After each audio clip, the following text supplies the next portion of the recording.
Hi, it's another Friday. I'm John Zogby. I'm with my son and business partner, Jeremy Zogby, and this is our weekly podcast, the Zogby Report, Real and Unscripted, the United States of Democracy. What's the state of Jeremy today? How are you doing? Hey, I'm doing pretty well, and I know we're going to mix it up, and I have a few ideas, but I'm not exactly sure which angle you're going to take.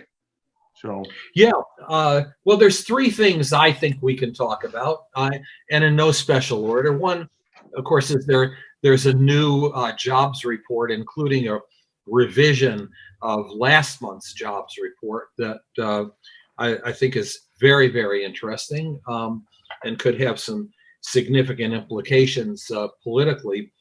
The second issue is Facebook. Is Facebook dead?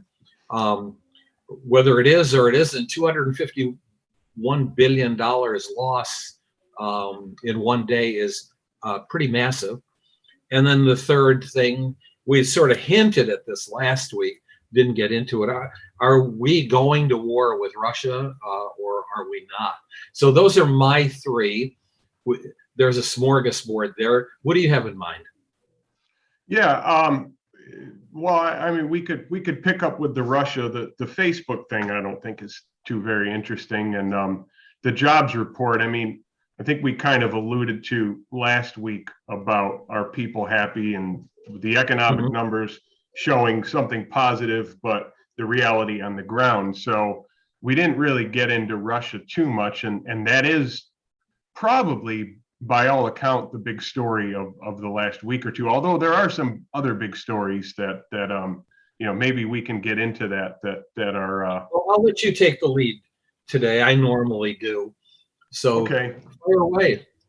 All right. Well, okay. So we're going with Russia. All right. So if you turn on the news, everything looks like that Russia is the aggressor, Putin is the aggressor, and we're kind of fed the news that Ukraine is this country that just wants to be a part of the West, and it wants to be part of the European Union. It wants to be protected by NATO because the Russians. I mean, what are they up to? They're always up to no good. Well, that's just one side of it. And so, if now again, when I look at geopolitical events, I don't. You taught me this. You don't look at it from the perspective of who's a good guy or who's a bad guy. You just kind of assume that everybody has their self-interest and maybe that everybody's the bad guy. But I hear all this noise about the evil Putin, and I'm trying to really understand what's going on. And the fact is that I've been following this very closely. Longtime listeners know that I lived in the Czech Republic.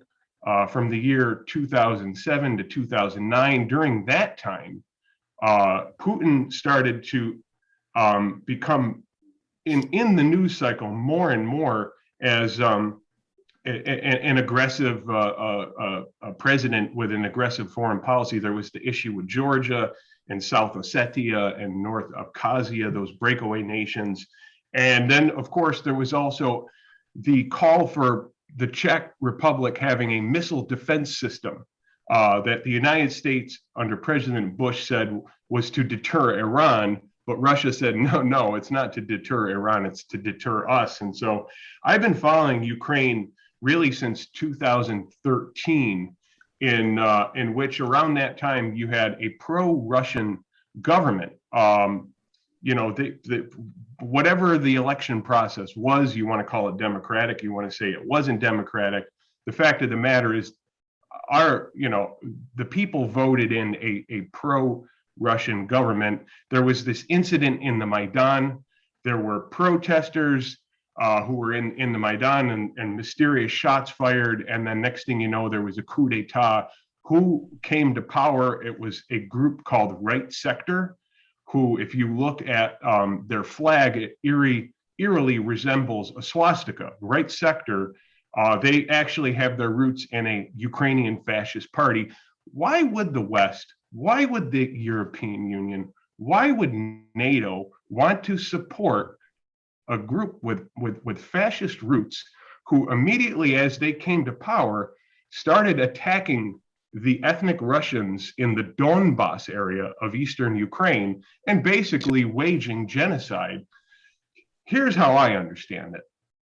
If you look at the history of the Soviet bloc nations after the Soviet Union fell, one by one, they went into NATO and then started to go into the European Union. And that broke the promise of George H.W. Bush, who said, not one finger, not 1 inch will we go into those countries and bring them into NATO. So that promise was broken. And Ukraine is one of those last nations that, you know, the old Eastern Bloc nations that was firmly under the influence, the sphere of influence of Russia. You know, they have 1,000-year history, Kiev Rus, and the previous administration, or 2 of them ago, were pro-Russian. They were ousted.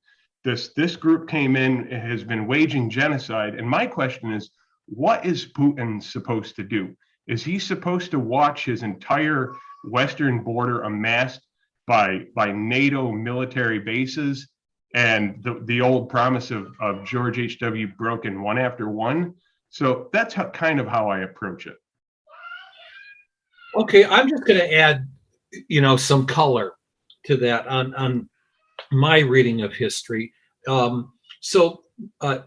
one, Russia has always desired, ever since the days of Frederick Barbarossa. Now we're going back a ways, but Russia is a country that's been invaded by the West no less than 3 times, 3 major invasions. One in the late Middle Ages, the second Napoleon's invasion, the third the massive invasion following the Russian Revolution in 1917.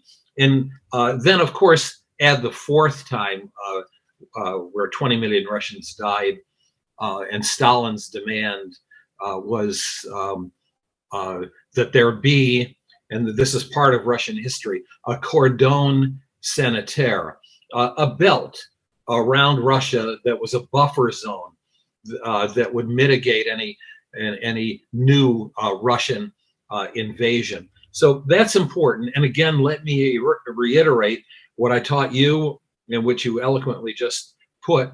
We're not dealing with good guys versus bad guys here. Putin is not a good guy by any stretch of the imagination, but he is traditionally Russian. He's got a bit of Soviet in him as well, but there's a consistent pattern to who he is and what he stands for.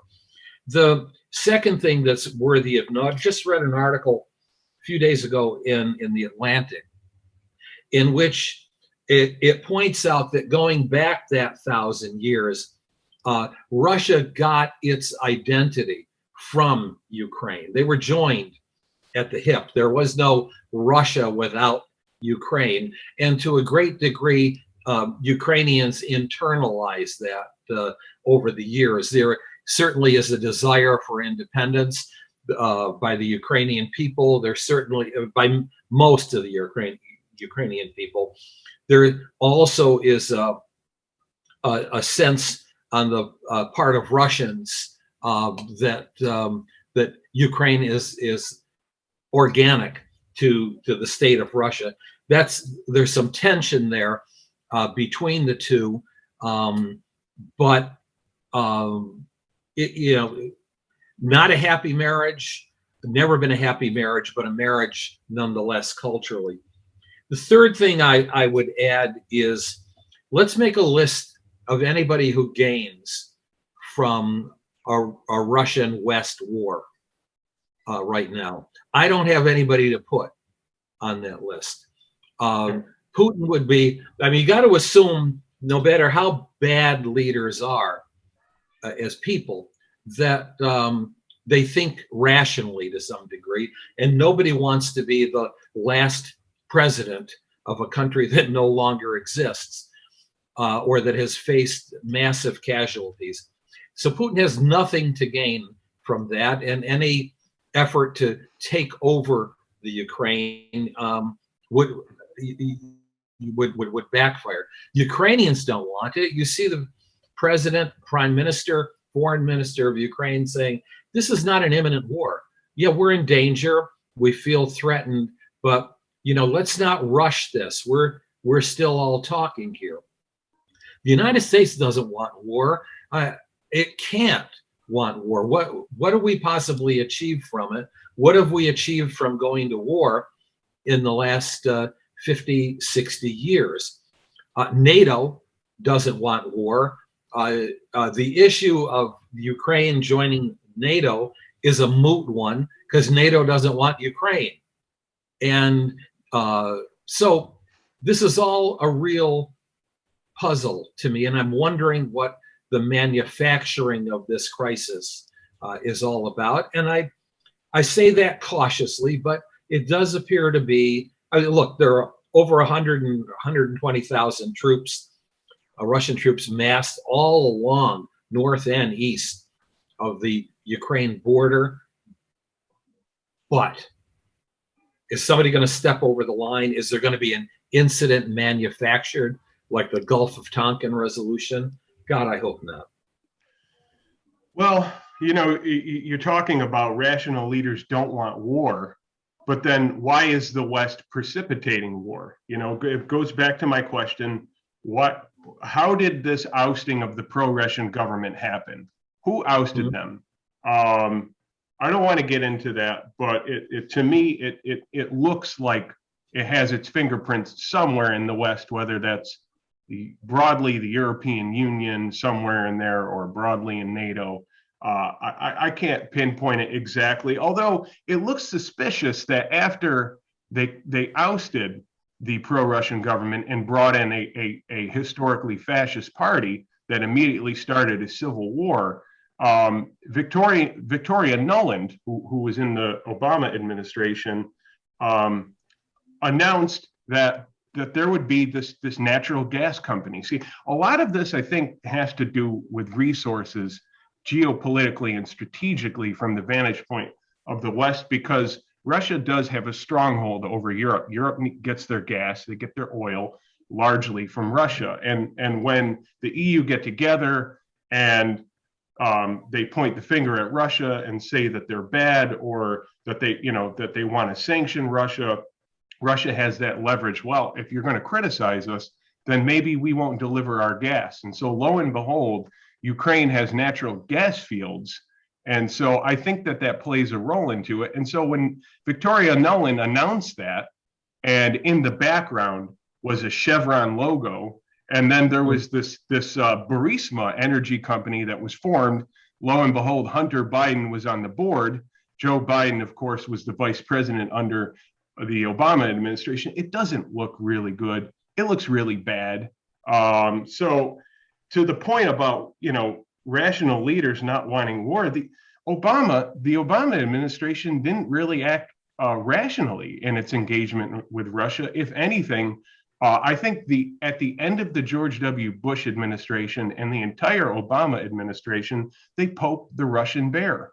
I think had they just left it alone and just accepted the fact that a dozen countries that were formerly under the Soviet bloc had now been brought into NATO and brought into the EU, just leave it alone there. But there's an obsession within the intelligence community, certain aspects of the intelligence community that want to see Russia off the map, cannot come to terms with the fact that Russia, along with China, can be a powerful player in a multipolar world.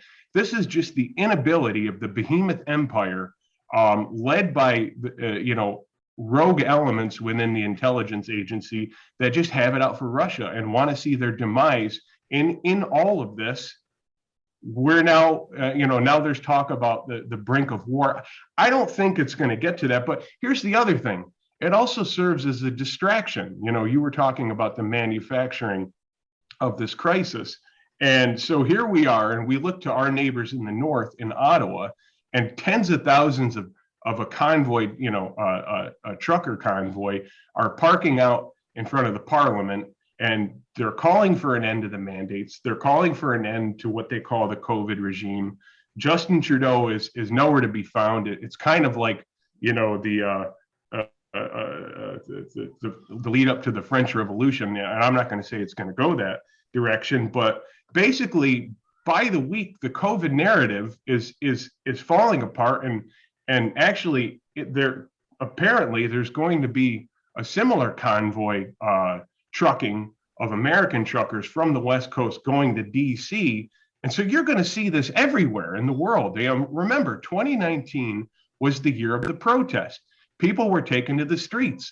Well, they're still taken to the streets, but now the truckers are taken to the road, and they're parking in the capitals by the thousands, and they're demanding an end to be treated as second-class citizens.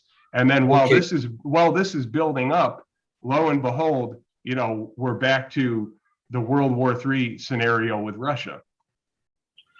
Okay, those are some mighty leaps there, and I'm certainly not prepared to go. Let's just put a lid on this conversation by reminding, our viewers and listeners and ourselves that there's still South Ossetia, there's still Chechnya, there is still that battle for Russia's cordon sanitaire. This is, if not a burgeoning war situation, this is still a border crisis of some sort. So where do we go from here? You don't want to talk unemployment or employment. I do. Well, sure. Okay, yeah, go ahead. Unemployment. Well, okay, real numbers. So you 467,000 new jobs created. That's triple what economists were projecting. Not only that, last month's anemic numbers of only a couple 100,000 new jobs created actually was revised upward. This is not uncommon, but revised upwards to 709,000 new jobs. So we're looking at 1.3 million jobs. Most of those, of course, non-farm jobs. Looking at almost a 1% rise in wages, and we're looking at some significant progress. Unemployment rate is up from 3.9 to 4, but that's because more people have gone back into the economy. So looks like good news all the way around. The biggest growth sectors, of course, are food and hospitality and retail. That's where the biggest hits had been taken. I think it's good news, and I always have my eye out for Novembers. Reggie Jackson was Mr. October. I'm sort of Mr. Early November, always looking at what's going to go on by election day. This has to be some better news, I would think, for Joe Biden. Yeah, well, at least for today. I can tell you Monday morning, Biden's approval rating is not going to be up to high 40s or low 50s or even make 50. So it's a disaster. When are we going to call a spade a spade? Seriously, week after week, yeah, we can always look to find some good news in the numbers, but as you know, the numbers are cooked. The numbers don't really calculate things as they are on the ground. How many of those hospital jobs, hospitality and restaurant jobs are full-time? How many of them are part-time without insurance? That's kind of like something that's overlooked. And the headlines and the data in the headlines can only have an effect for so long, which is maybe a few hours before reality sinks back in. And the reality is that the public is still divided. Polls have been showing that have come out this week that Americans aren't very hopeful about Biden, who ran on unity and his ability to bring about that unity. And I don't see how it's beyond a few hours good news for Joe Biden. Okay, last word. Maybe because I've been the last. Okay. Remember last episode you cut me off a couple times. Oh, that's how we did it. Yeah. Okay. Yeah. You did remember that, didn't you? Okay. I think what when we talk about good news, bad news, at least in my case, I'm not making a partisan comment, although I am a Democrat. But the case I am making is public perception. And so for Joe Biden, the issue more than anything else right now, this is what's happened with our politics, is what will bring out the base and what might chisel off his negative numbers among independents. And what I'm saying is that while I don't think anybody gets a massive a bump in polls anymore these days because we're so frozen in a partisan way, I do think that may be enough to get back significant portions of the base and maybe turn some independents around if this is sustained. Now, the other thing, and my final point, is voters are still going to have an option. So on one hand, Democrats lose when they can't bring out their base in off-year elections, in congressional elections. On the other hand, there still has to be an opportunity for voters to say, rather than stay home, I think the Republican candidate or the Republican Party is going to do better. I'm not seeing that yet. So that's basically what I'm thinking. Mm-hmm. Yeah, and I think it's going to be very difficult because, as I mentioned in the last podcast, the segregation of information and the parallel universes, and you and I try to break that with this podcast, where we have different narratives and we have different observations of what's going on, but we come together and we talk about it peacefully, and by and large we address each other's points. Although a lot of times things just go on deaf ears. That's still happening with the public, where the conversations aren't really coming together, and I have to say a lot of that is because of our president and the media the media that buttresses the basic narrative, the mainstream narrative, and shuns out anything that doesn't fall into that narrative. And so when you have these alternative narratives, people are just they're drifting away. They're drifting apart from each other. And that's a major source of tension. That's a major source of divisiveness. And if they're not allowed in some kind of forum to come together and address the points, address the narratives, maybe not face to face, but directly, then parties are gonna walk away with false notions and just basically be driven apart further. I can't help but think of, in the lead up to the Civil War, if you looked at the political cartoons of what the South thought about the North and what the North thought about the South, and yet there was little interaction and there was becoming less and less interaction, it became a self-fulfilling prophecy of, if we can't talk to each other and address each other civilly, then eventually it's going to spill over. And that's precisely what we have.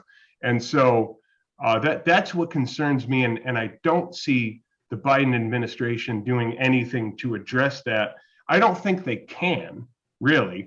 But that's my last word. Okay, and that will be the final word. So I get the next 6 final words on these podcasts. That sounds fair. Have a good week. I'll actually talk to you in a few minutes. Okay. Sure. Bye, everybody. Take care.